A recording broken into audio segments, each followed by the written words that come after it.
Hey there, spice enthusiasts! Or maybe you're just a curious foodie wondering why your kitchen smells so amazing. Today, we're talking about the surprising and sometimes downright bizarre chemistry hidden in your spice rack. That's right, those little jars of flavor bombs have stories that go way beyond making your food taste good. So get ready, because we're about to sprinkle a little bit of science into your life.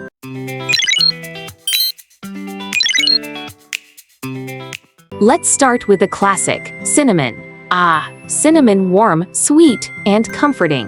But did you know that cinnamon is actually the bark of a tree? It's been used for thousands of years, not just in cooking, but also as medicine. Ancient Egyptians even used it during the embalming process because of its antimicrobial properties. But here's where things get really interesting. Cinnamon contains a compound called cinnamaldehyde, which gives it that distinctive smell. It also happens to have anti-inflammatory and antioxidant properties. In fact, studies suggest that cinnamon could help lower blood sugar levels, making it more than just a tasty addition to your morning toast. But before you go out and buy a truckload of cinnamon sticks, a quick word of caution. Not all cinnamon is created equal. There are actually two main types, Ceylon, known as true cinnamon, and cassia, which is more common and cheaper. Cassia cinnamon has higher levels of a compound called coumarin, which in large amounts can be toxic.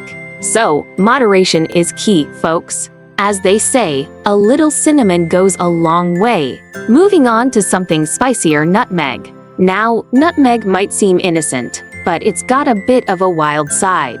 Back in the Middle Ages, nutmeg was worth its weight in gold. People believed it could ward off the plague, and wars were even fought over its trade. Today, we mostly grate it onto our eggnog. But did you know nutmeg contains a compound called myristicin? In small doses, it's harmless and adds that nutty, warm flavor we love. But in large quantities, it can act as a hallucinogen. That's right, eating too much nutmeg can lead to dizziness, nausea, and hallucinations. We're not saying you should try it, but it does give new meaning to spicing things up, doesn't it? Alright, let's cool things down a bit with mint. Mint is famous for its fresh, cool flavor, but why does it make your mouth feel cold? It's all thanks to a compound called menthol. Menthol tricks your brain into thinking your mouth is cooler than it really is by activating the same receptors that detect cold temperatures. So, when you eat something minty, your brain says, "Brr, chilly," even if it's 100 degrees outside. That's why mint is often used in everything from gum and toothpaste to cooling creams. It's nature's little magic trick. Now, let's talk about a spice that's been making waves lately, turmeric. If you've been on the internet at all in the past few years, you've probably heard about turmeric lattes, golden milk, and how it's basically a miracle spice. But is there any truth to the hype? Well, yes. Turmeric contains a compound called curcumin, which has powerful anti-inflammatory and antioxidant effects. It's been studied for its potential benefits in everything from reducing arthritis symptoms to improving brain function. The catch? Curcumin doesn't absorb very well on its own, but if you pair it with a little black pepper, you're good to go. That's because black pepper contains piperine, which can boost the absorption of curcumin by up to 2,000%. So, next time you're making a curry, throw in a little extra pepper. It's basically science on a plate. Now, no spice discussion would be complete without mentioning the fiery one, chili peppers. Ever wondered why spicy food makes your mouth feel like it's on fire, even though there's no actual heat? That's all thanks to a chemical called capsaicin. Capsaicin binds to the pain receptors in your mouth that detect heat, sending signals to your brain that say, hot, hot, hot. And while it might seem like torture, capsaicin actually triggers the release of endorphins, the body's natural painkillers. That's why some people love spicy food. They get a little endorphin rush, almost like a runner's high. Fun fact, the spiciness of peppers is measured on the Scoville scale.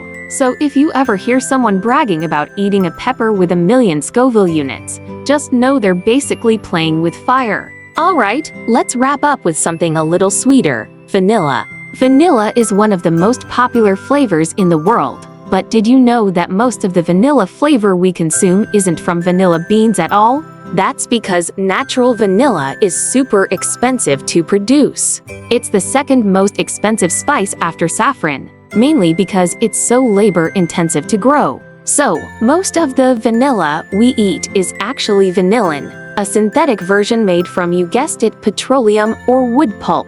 Yep, your vanilla ice cream might have a little bit of science in it, but don't worry, it's perfectly safe. And hey, it still tastes great, right? So, there you have it. Next time you open your spice cabinet, you'll know there's a lot more going on in those little jars than just flavor. From the cool, fresh taste of mint to the fiery kick of chili peppers, spices are a blend of chemistry, history, and a little bit of magic. They've been used to heal, to trade, to cook, and sometimes even to trip out. Who knew your kitchen could be a chemistry lab in disguise? Thanks for tuning in. If you enjoyed this spicy little journey, don't forget to like, subscribe, and hit that bell icon, so you never miss out on our next flavorful adventure. See you next time!